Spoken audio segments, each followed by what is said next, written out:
We are going to study about laws of chemical combination.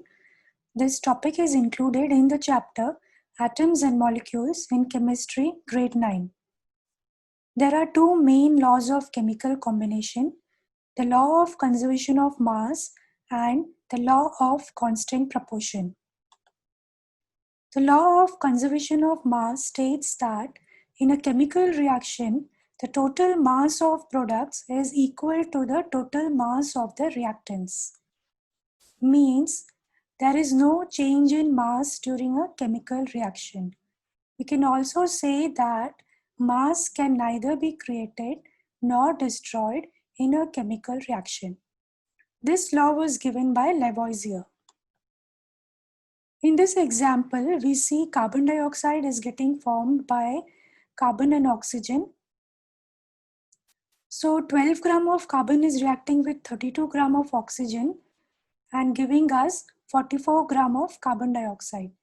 If we add the mass of the reactants, 12 gram plus 32 gram, we get 44 gram, which is the same as the mass of the product, carbon dioxide, 44 gram.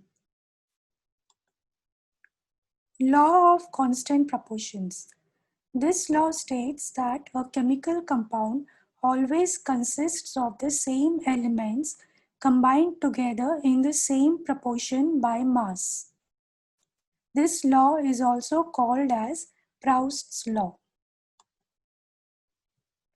So in water, the ratio of the mass of hydrogen to the mass of oxygen is always 1:8.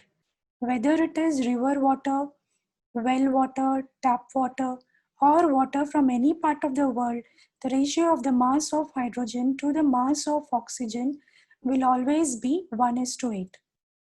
If 9 gram of water is decomposed, 1 gram of hydrogen and 8 gram of oxygen are always obtained.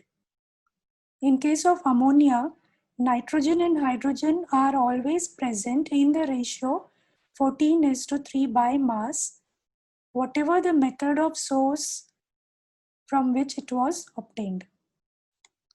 Thank you.